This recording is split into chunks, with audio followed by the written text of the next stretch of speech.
One of the number one things you need as a business or creator is visibility. If your audience can't see or hear what you do, it almost doesn't exist.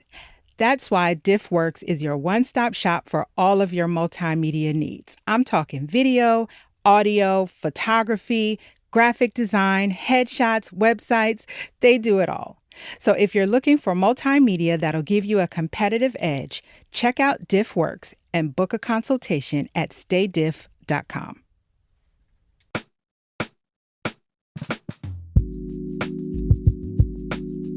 Hey, this is Kahja Elliott, Bronx born and raised, ATL made, Bay Area becoming, and this is the As Told By podcast. All right, here we are. Welcome back to another episode of the As Told By podcast. I am not traveling this week. I am in Oakland. And this is going to be a fun episode because this is someone whose work I've kind of been following over the last year and a half, and now I get to sit down and talk to them. So photographing assignments for the New York Times, the Wall Street Journal, the James Beard Foundation, Resi, Bon Appetit, and every major food festival I've been to. Welcome, Clay Williams, to the As Told By podcast. Thank you for having me. Thank you for coming. Yeah, absolutely. You're visiting Oakland, so I'm like, oh, we got to talk to Clay while he's here. Yeah, this is great. Yeah, Clay, you are like photographer extraordinaire. I think I ran into you the very first time at Bay Haven. Yeah, I've shot all the Bay Haven festivals. Yes, Bay Haven. And then I was in Charleston at Charleston Wine and Food. I'm like, oh, there's a photographer again. Yeah. And then I was were you at Black Women in Food too? No, I haven't been to Black and Food yet. Okay. So then I think the next time I would have seen you was at James Beard. And I'm like, okay, he does all the events. Yeah, I get around. Yeah, you get around. I refer to you, I think I said this to you when I ran into you at James Beard, that I refer to you in my mind as like the Herb Ritz of the Black food community. Okay, all right, I'll take that. For the folks who may not know the reference, Herb Ritz, renowned photographer in late 90s, 2000s that, captured a lot of pop culture history. And one of the things I think was so distinctive about him is that he would capture people who, looking back now, were just on the precipice of their stardom. Right. Yeah. So I like in your portraiture of people, particularly Black people in the food industry, is like, these are people who are either at the height or on their way to. Right. Okay. Come on and create a living record. Yeah, no, that's definitely a part of why I do what I do, is to be able to tell that story over time. I've been doing this I never quite know how to count it. I've been doing it full-time professionally for 13 years, this month, actually. But I was doing it as a sort of side gig for a couple of years before that. And so, it's a different scale to be able to look back at, where cities are, where institutions come from, like, how people go from, there are a number of people I met, like when they were volunteering at the James Beard House, 5-10 years ago, who are, who have their own restaurants, who are like doing big things, and like, being able to make to tell that story over time, rather than just being like a one night thing, or like a, one event, one dinner. I feel like that's a big part of the view I'm looking for, these days. Kwame Nwachi was certainly doing his thing with Kith and Kin when I first met him. He had already been on TV. He'd already done a lot of things already, at that point. And that was, I want to say 2018, 2019. But, I was there at the awards in Chicago when, he won Emerging Chef, or Rising Star, it was called back then. Mm-hmm. Same night as Mashama won her award for, I want to say, Outstanding Chef. And being able to, have those moments, but also, I photographed his cookbook, and I have photographed all 4 years so far of the family reunion, and, and seeing the people there, seeing the people at Bayhaven, seeing the people at who come out for the awards. Like, it's it's really about those connections of the time in between and getting from one place to another in your career and in your lives and all that. So it's, yeah, I feel like it's a privilege to be able to witness those moments and those transitions and those, that growth. Yeah, chronicling people's career arc eventually will be. When I think, and I have a very limited knowledge of this, but when I think of Black portraiture, I think of course, Gordon Parks, Yes. right? I think from a historical perspective, but then I also think of people like Flo Ngala, who does work, current, right? Pop culture work. And then I think about like people who are based here in the Bay. There's a man here, Kevin Allen is his name, does amazing black and white portraiture. And I think even though they're all distinctly different, what they have in common is the capturing of the beauty of the normalcy of people, Right. even people who have really high public profiles. Sure. So was there a photographer whose style influenced your approach when you first got started? It's interesting. I think I have started to look at other photographers for inspiration later, like in more recent years, like as I've developed and as I've thought, when I was starting out, I was just trying to survive on it, right? Like I was just trying to figure out how to make enough money to live, like, every like $250, $500 gig at a time. So yes, I wanted to get better, and yes, I wanted to, like, I had sort of goals for what I wanted to be doing, but like, I wasn't at a point to have a scope for where I wanted to be going, where I wanted my work, what I wanted my work to be. The idea that like anyone would know who I am based on my work, having not met me or having not been in front of my camera before, was something that like it hadn't occurred to me for a long time until it started happening when people were like, oh, I know who you are. And so it's only later that I started thinking, okay, well, what is that body of work as a whole? And so thinking about that, like I do look at Gordon Parks for sure. Dawood Bey, who's based in Chicago, is from New York. Who also, you talk about normalcy, like he would walk around Harlem.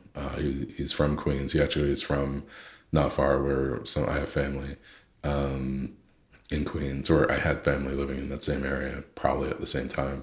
And he'd take the train out into Manhattan and go up to Harlem, and he'd just photograph people. Like there were pictures from the street, like portraits from the street of people in Bed-Stuy and Clinton Hill, where I was growing up, from like exactly that period. And it's just like, the people who catch his eye, those moments. And his thing is very much about the portrait is an act of engagement. It's something that's done together with the subject. And when I was starting out, I was still, I'm a little shy when it comes to like talking to strangers, and like, when I'm at work, it's work, and it's like I need people to do what I need to do. Mm-hmm. But usually I'm more of a like, I want people to do the things they're doing. I want to be sort of invisible. And so, I was doing more street photography, more candids, more stuff like just out in the world. And it's only as I've developed relationships and as I've done more work in the community, in the food community at large over time, where I'm more confident to be able to say like, okay, I just need you to turn this way. I need you to do that. And there are different types of things. Like I'm not doing that in the middle of the kitchen, in the middle of service, right? But like, if we're talking about portraiture, like a lot of it is, I have a vision in my head, but like, I also want it to be about who the person is, and not just me posing somebody, in a way that isn't who they are. And so, I look at the way he did his work, or he has done his work through the years, and I definitely, look at folks like Gordon Parks for sure, Richard Avedon, Irving Penn, were both, sort of mid to end of the 20th century. They did amazing work documenting. I mean, fashion was a big part of how they both made their money, but their portraiture just generally was amazing, and they were doing it in pop culture. Avedon was, he worked for Rolling Stones and Rolling Stone magazine. Sorry, and he was photographing politicians. He was photographing. He has this big project called The Family where he photographed, I think, almost 100 or like maybe 60 to 100 of the people the leaders around the country. And that was, there were future presidents in there. There were, there was the head of the CIA. There were the Congress people. There was senators. There were community leaders. Shirley Chisholm, Bella Abzug, like all these people. And he was doing it in this particular way, where he's giving a sort of scope of what the leadership of the nation was in, the mid 70s. He photographed the Chicago 7. He photographed, Warhol and his whole crew of artists and actors and whatever. And so when I think about the body of work that I'm doing, I want to, that's what I'm thinking of. I'm thinking about growth. I'm thinking about development. I'm thinking about engagement. But I'm also thinking about like scope. Yeah. Long term. Yeah, exactly. Okay. I've been asking people this all season just because it hits home for me personally. This is not my full-time job that I do. I still have my good old day job in HR. But, I'm so interested in kind of what people's personal career conversion points have been. Sure. And I read that you initially came from an IT background. I did. And so what drove you to make the change? And how did you even more so, like what drove you to make the change? What was the pivot like? Because IT and tech is something that requires a lot of objective knowledge, whereas photography is something that requires a lot of subjective knowledge. Well, I mean, in terms of the mechanics of the actual conversion, the switch from one to the other, that was pretty straightforward. I worked for a company that was that decided to move my whole department out of state, and it was somewhere. It wasn't a job that I loved, and it was somewhere I definitely didn't want to go. And so it just made it easy. It's like, okay, well, I'm not going. So they gave me a not as good as it should have been severance, but like a decent enough severance for me to get a couple months under me, and I took the time from the moment they announced that they were moving to my end date. I took the time to really put in the work and start. I had already been writing for blogs and covering food for a good couple of years at that point. And those were literally, I was getting $35-40 for a post about lunch, in Midtown and wherever. And it was just because, it was enough to pay for a couple lunches, which is what the point was. Right. Yeah. But like it put me on the beat. It put me on the food beat. I was shooting a nightlife column for this other website, and it also gave me a beat. It gave me a place it gave me assignments, or it gave me the idea to create assignments for myself. And so, I would look through listings of what's open, what's new, what's happening, and there would be all these different things, and I would just connect there and talk to people and become sort of known enough so I maybe got invited to things and that sort of thing. I mean, it's funny, people are into that, are having the whole conversation about influencers or content creators or whatever you want to call them. And I mean, people are having that same conversation about bloggers a decade and a half ago. And really it's just, it's just about a transition in the larger scale of how things work. I mean, if you're going to do it well, which is really what's important, then it doesn't really matter which medium you're using, right? In my case, I'm not a video person. I'm very much like, I picked my lane. I do stills. I focus on food and portraits and storytelling. But like, at that time, I needed that beat in order to point me in the direction of how to develop those skills. And so when it happened, I mean, I still did some freelance IT work for another like year and a half or so. But yeah, it got me to a point where I was getting enough clients where like I was able to start building a reputation for somebody who people should hire, and a visibility so that people knew who I was enough that, I was able to engage with them fairly early on. I guess like 11 years ago or so, I ended up starting the shoot for the Beard Foundation. And at the time it was a volunteer position. And it was just like, whoever they could get to photograph in the kitchen. And it was a great opportunity for me. I was able to connect and engage with chefs from around the world, from around the country,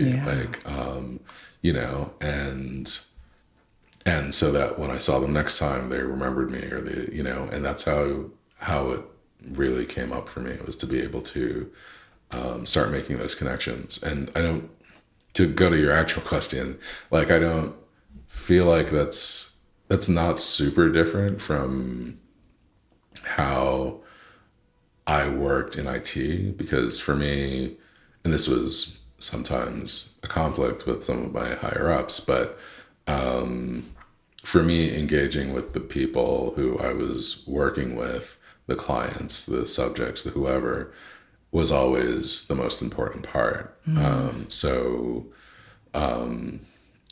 had a boss who would always want me at my desk or in meetings with him where you're talking about what people need. And I was much more interested in going to their desk, going to meet with my clients, going to meet with the different departments and asking them what they need and seeing what they're dealing with, and connecting with them individually, not over email or over some, help desk ticket or something like that. And so,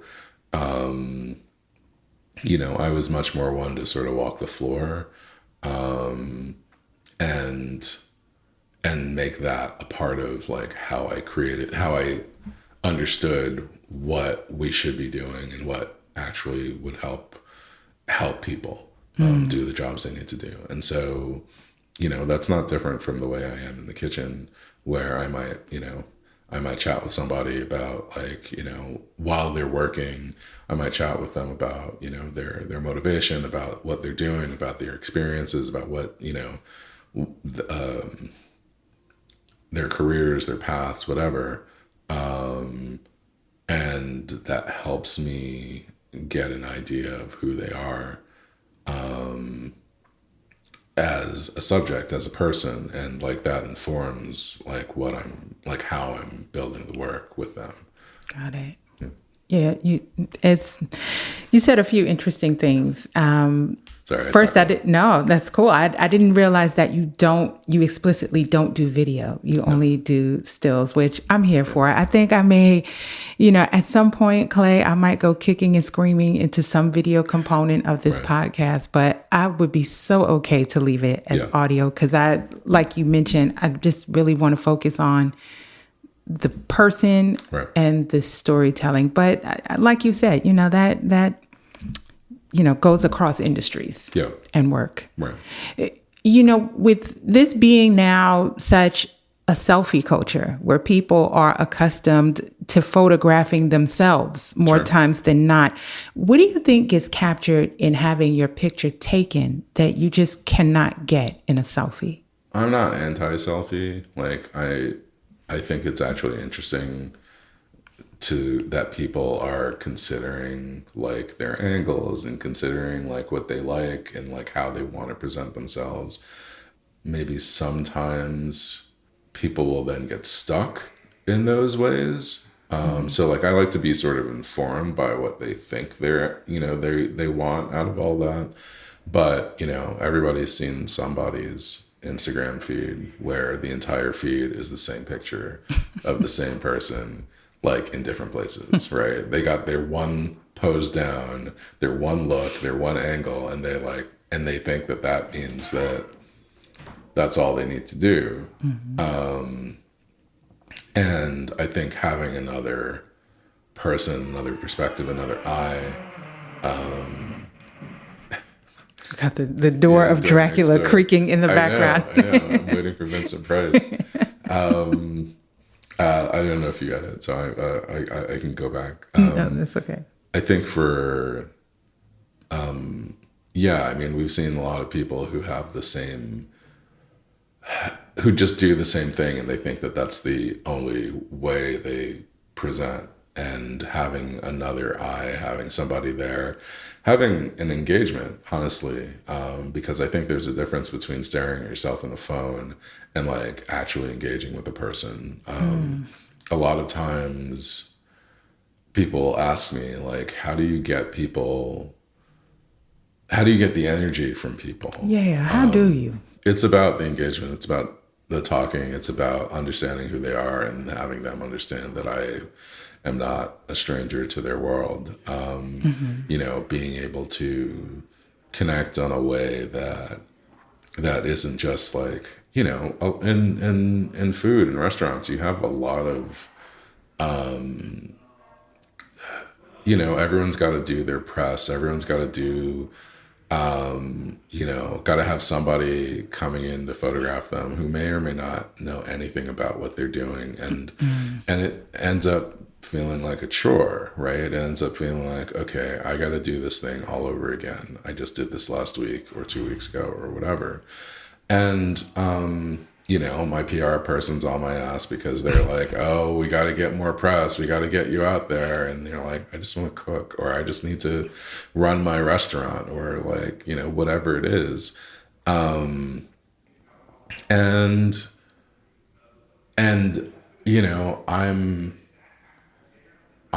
going into it as like a bit more of a known quantity, as somebody who at the very least, even if we've never met before, I can start chatting them up about like what the local food scene is like, about, mutual friends or other things like that. Like I did a photography workshop in small town Missouri. Wait, is that the town's name for real? No. Oh. I'm not remembering the name, but it's like it was a very, very small town. Okay. In Missouri, and outside of Kansas City. And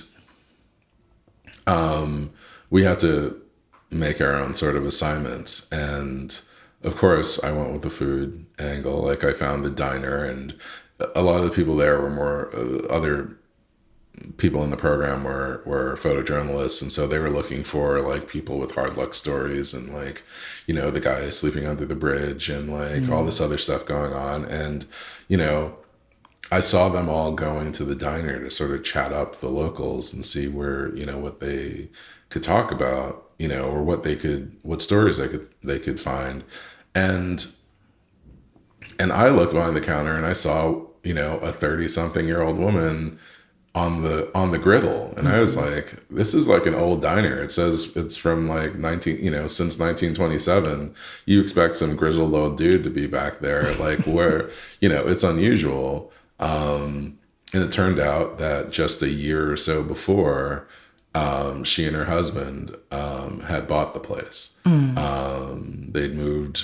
been working in the industry in Colorado before, and but like her dad had lived in that town. The town's called Excelsior Springs.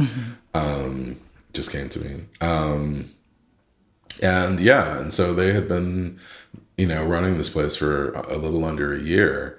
And, you know, I was able to talk to them as like not just another one of these photographers, but, you know, I was able to engage on the level that's like, I know restaurants, right? I'm curious about how you're doing things. I'm curious about, you know, this was, I think 22. And so, you know, there were questions about like, about the cost of everything, about, you know, the way that like, you know, reopening was happening, and like, you know, all of those things. And like, I could speak from experience from all the other people I know who are in the industry, and actually have like a more than surface conversation, right? And so, you know, chatting them up a little bit and finding out where else they had worked or who they'd worked with, you know, and getting to a point where there was a more sort of natural feeling of like, okay, well, Clay's here and he's going to photograph us, and that's, you know, and you know, he's going to come and meet us at 4 a.m. when we are opening up, and the time that's like their quiet time, like, you know, before everything starts, you know, I'm going to be there with them, and, you know, they can talk to me, they can engage with me, or they can just like sit and chill. They don't have to pose. Like one of my favorite images from the whole set was, the couple, Dan and Morgan, you know, when they sit down together for a cup of coffee out in front of the place, like just before everything starts up. After they've set everything up and everything's in motion, they have like 5 minutes, and I just went across the street, like out of their way, and got one shot of them with the diner behind them, and like it's this moment of peace before everything starts. And like, you know, that's what it's about for me, is like not making it so that everyone feels like they need to do something for me, or they need to stop what they're doing so that they can be there for me. It's letting them just be themselves, as much as that's possible. Yeah.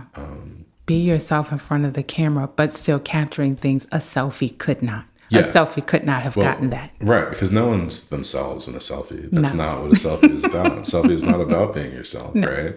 It's about posing in a way that like everybody else is doing, or it's like what you think you're supposed to be doing. I mean, you know, I think we're past the duck face stage, but like, I think we are past the duck face stage. But like that for a while, that was everything. And it's like, and it's not because they think that's how they should look. It's that this is what they see everybody else doing. And so they think that's what you're supposed to do. And so, yeah, you're not being yourself in a selfie. You're being whatever you think a selfie is supposed to be. Whatever you're trying to communicate in the moment. Exactly. Got it. Selfies, you know, we love them, but, you know, limited perspective. Right. In addition to photography, you're also one of the co-founders of Black Food Folks. Yes. Which started in 2019, focused on providing resources and fostering community among Black professionals in the food and drink industry. What was the impetus for that? So, I mean, as many challenges as we have now, as much as, you know, we see like DEI receding and all of that, we're still in a different time than it was 5 years ago. 5-6 years ago, we just didn't have the visibility in food in the community. it was, at that point I had been in the industry. I'd been covering the industry for nearly a decade.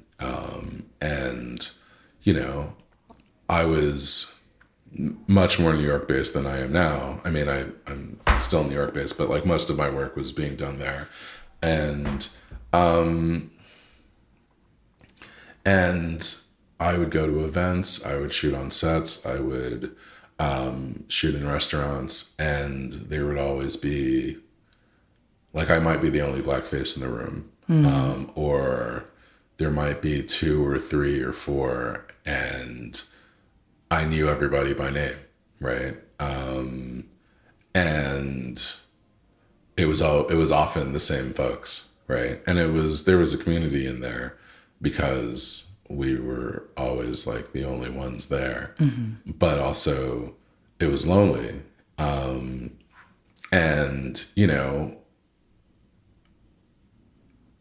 there was always this thing where, because there were seemingly so few of us, we were always willing to connect with each other and talk and give advice or make introductions or whatever. And somebody like me who crosses a lot of ground, I might be in a kitchen one day, I might be working with a writer another day, I might be hired by an event producer, I might be, whatever. I'm meeting folks in a lot of different sort of strata of the food world. And my co-founder, Colleen Vincent, was working at the Beard Foundation, also sort of connecting with a lot of people in different parts of the industry. And there was always this sort of thing where, like, we have a friend, Nicole Taylor, who we always call the Great Connector. She was this person who, the plug. Yeah, we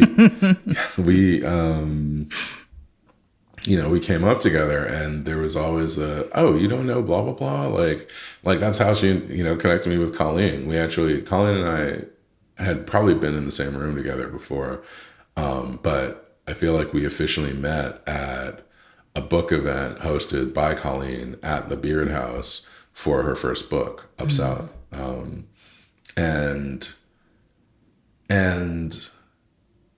there's always this thing where it's like, you're dealing with this thing, you're dealing with, an editor who, no matter how you try to tell this very specific story about your Black experience, wants to plug it into the only Black experience they understand, right? So,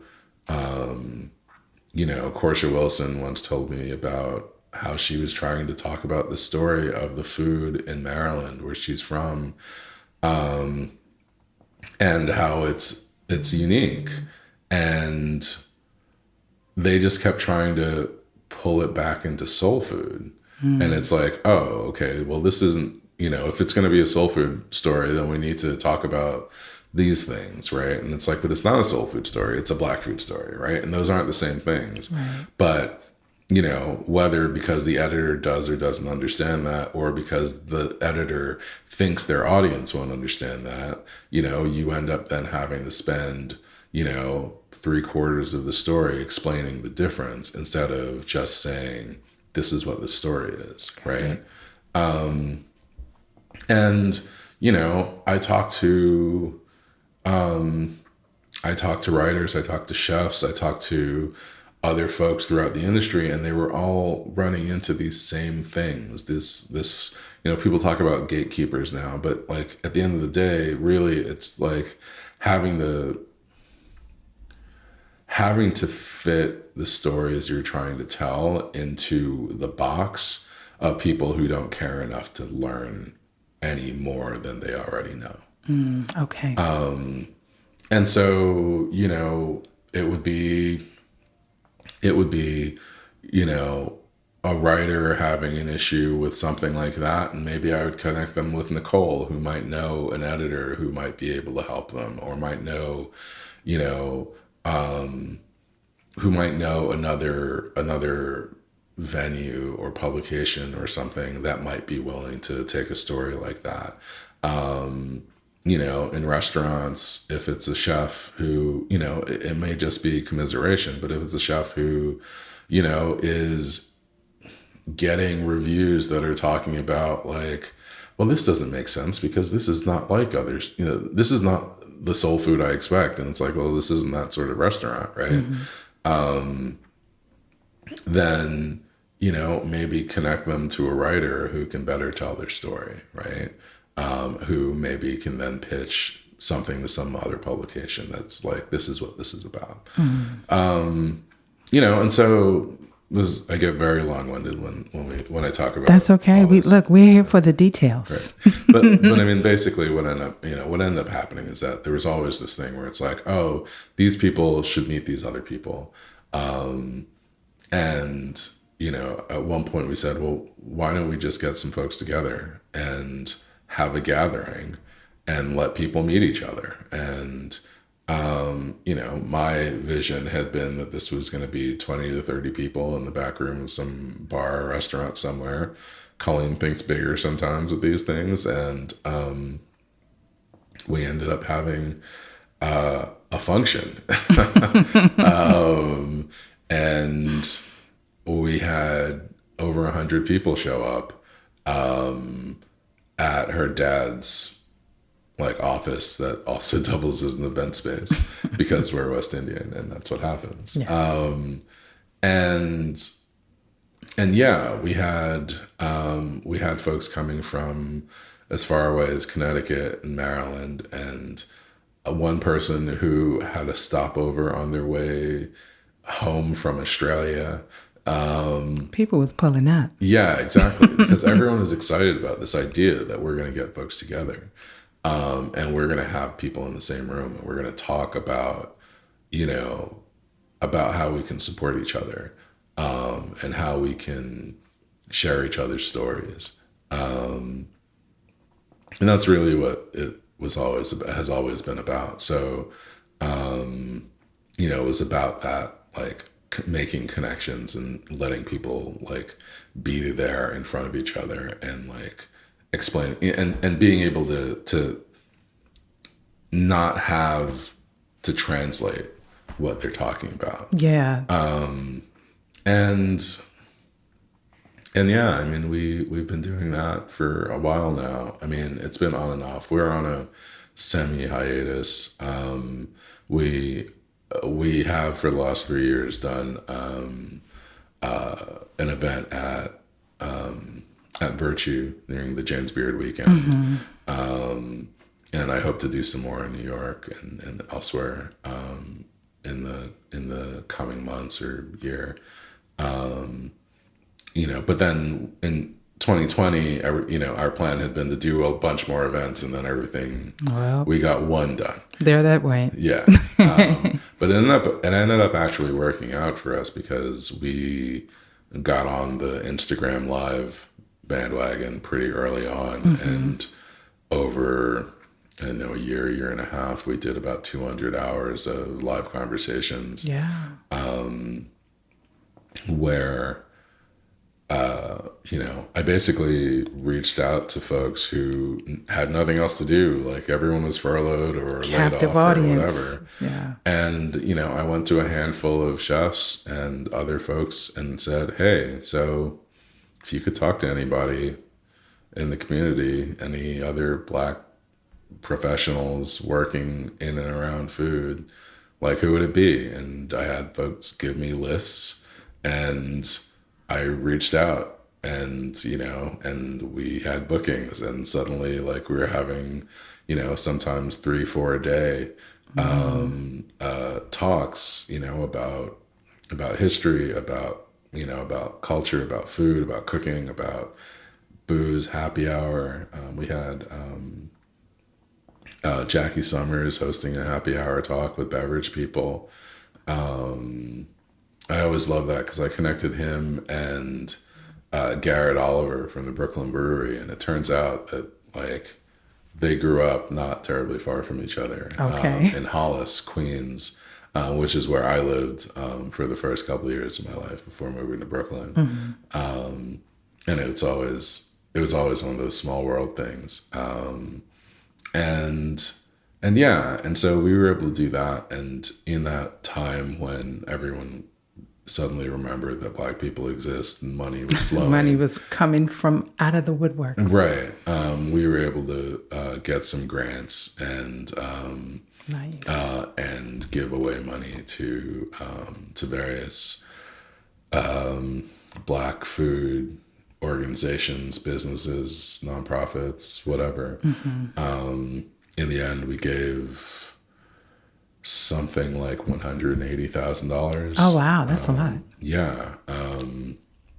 Starting with the first year we gave 10 $5,000 grants, to help a lot of people launch. And then over time we started giving bigger ones out. The last one was, I want to say $50,000 to Maya Camille Broussard of Justice of the Pies in Chicago. Okay, I'm not familiar with them. Justice of the Pies. Yeah. Oh, okay. You didn't see her in Chicago? I saw a lot of people in Chicago. Clay, I don't know who I saw in Chicago because I saw so many people. Right. Well, she had she hosted the sort of pop up with Serene, and Adrian Cheatham, and I feel like there was and Fariel, at her space. It's way in south side Chicago. Okay. Like further south than Virtue. But yeah, and so she was in the middle of raising funds to be able to buy the space and build it out and all that, and it was the right time, and we were able to give that out with money from Talenti. Love it. Yeah. Oh, Talenti. Yeah. I like them too. Yeah. Yes. So, but yeah, so we managed to get some things done. It was pretty cool. Yeah.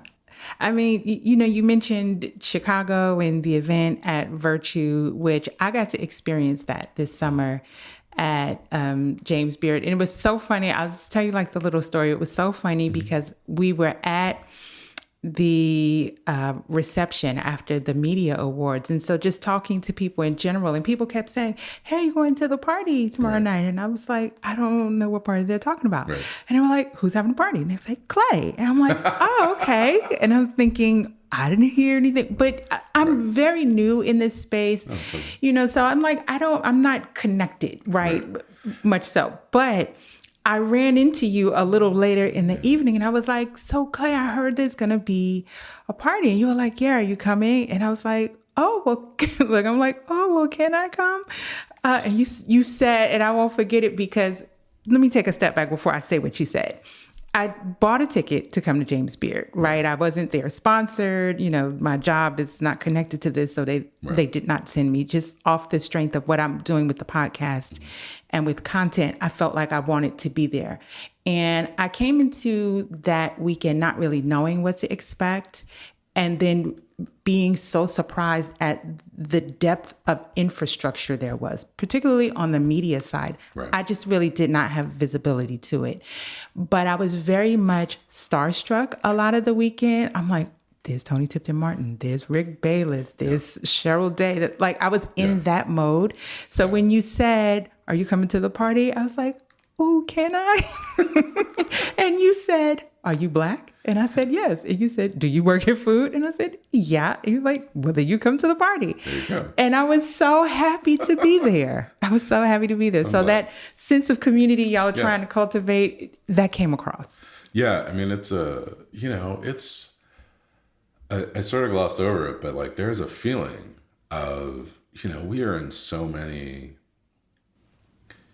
we're in the regular day-to-day job. We're in so many spaces where even now there aren't as many of us, and it's much better now than it was 5 years ago, 6 years ago, for sure. It is a world apart, and there is work to be done for sure. Mm-hmm. But that first gathering, there was just this joy I felt that I didn't even know was possible because I'd never felt that before. There was this myth, because I photographed like so many events, I've been in so many of those rooms where, there are just a couple of us. And it was always the story that there just aren't that many Black people working in food. There aren't that many Black chefs. There aren't that many Black food writers. There aren't that many Black photographers. There aren't that many whatever,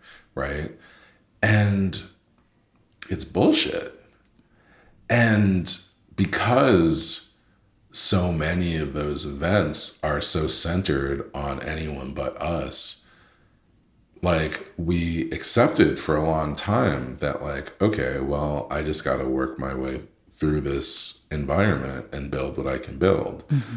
And there was a very old way of thinking that is like, if I'm going to succeed, it has to be me. And like, I cannot like, if someone else comes in, they replace me. Okay. And that was already moving away, and people were definitely becoming more collaborative and more mutually supportive. But it was still a moment where like you didn't have that space where it's like, it's just Black folks here. And we have our connections, but we also have our differences, and we don't have to be a monolith, and we can try a lot of different things, and we can represent a lot of different things in our own ways. I mean, the work that I do is, I feel like it is a part of it, an underlying thing for me is this variety of Blackness. I photographed Kwame's book, and Kwame's got heritage in Trinidad, Jamaica, Louisiana, and Nigeria. Wow. And he's coming from the Bronx. And it's like, All great people come from the Bronx, myself included. I'm sorry, I'm from Brooklyn, so I do not support that. About to get borough wars going in here. but like, even the Bronx is specific, right? Like, he's not from Harlem, he's not from Brooklyn, like he's from the Bronx, right? And he's not representing all of New York. He's representing his experience. And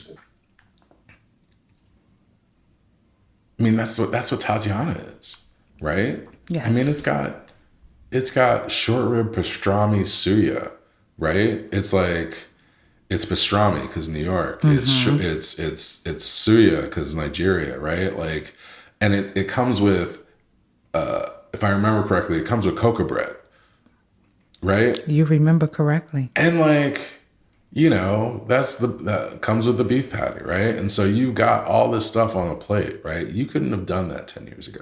Yep. And damn sure not in Lincoln Center. Well, obviously. Right. But it's one of these things where like we're able to be, when there's more of us, we're not forced to represent everything in one space, right? So like in the work I've been doing,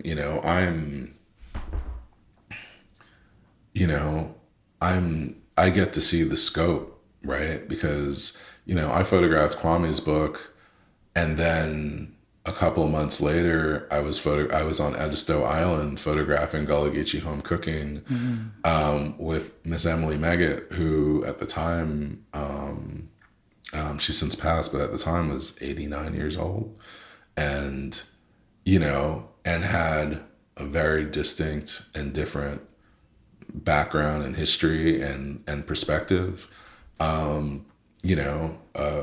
month or so later, I was with Todd Richards photographing his book, which is very much about the diaspora, but also like about his own story. He's from Chicago. He has made his career in Atlanta. And so, it's this, I mean, I always sort of come back to the Italians, like in Italian food.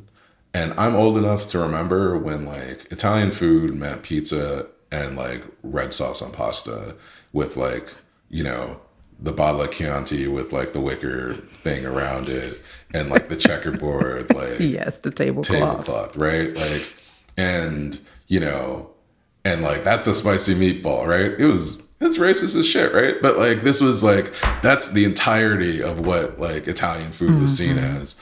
And, over 30 years from any number of people, including Batali,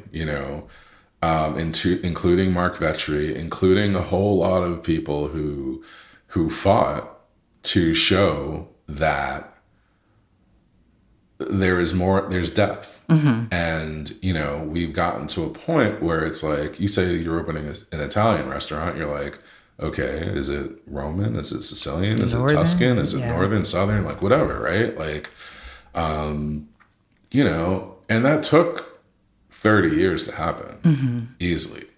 And, and like we're making our way. And it might take a while, but like the fact that we've gotten at least where we are, another book I did was a Ethiopian Jewish book. Like I photographed, I'm here photographing, Crystal Wapapa's book. And, it's largely about her native heritage, but like, her father is Black and that is a part of her history as well. Yeah. I photographed a book earlier this year for Charlize Rookwood, who is from London, and her father's Jamaican. Her father was Jamaican. Her mother is from Mauritius. Okay. And so you've got Indian, East African, Jamaican, and London, and she's in Brooklyn now, so Brooklyn too, right? And so you have this like, we had this crew where my assistant, my food stylist, and I all have Jamaican background, and so like there were points where we were like, yeah, this is like we're trying to put together the scene for ackee and saltfish, and and people are trying to make it like sort of sexy. And I'm like, this is breakfast. Like, what are you talking about? This is just a breakfast scene. Gussy it up too much. I mean, you can make it fancy, but like, this is something you're eating in the morning, right? Yeah. Like, and we all have different sort of connections to the food, but like being in a place where like we have these touch points and we have these experiences with the food and with the culture and with the background, like, it means that we're able to share perspectives on it. And yeah, I mean, I don't even remember how we got here, but like my point is that it's different now because like we're at a spot, where like we're able to be visible in multitudes, and we're able to have our perspectives respected more as individual. And that wasn't the way that things were 5-6 years ago when we first started Black Food Folks. Black Food Folks, part of the reason for Black Food Folks was to be able to express our individuality together. And yeah, I mean, it's still this joyous moment where when we're able to get together and we're able to share our stories with each other and we're able to connect and be in the room with each other. I don't know. It's still wonderful and novel and exciting. It is. It is all those things. Well, I've absolutely experienced the environment you speak of. I'm looking forward to experiencing so much more of it. Thank you again for talking with me today. Tell people where they can find out more about you and your work.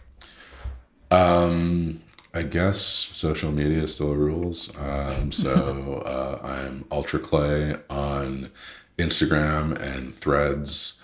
I never deleted my account, but I'm not on Twitter anymore. And I don't really touch Facebook that often, but I think it mirrors what I post on Instagram. So, I mean, if you want to, you can go ahead. Okay. Well, I'll make sure to include that with the show notes. And if you want to keep up with me in between episodes, you can find me on Instagram at Hey K in the Bay. That has been this week's episode of the As Told by podcast. I'll see y'all on the next one.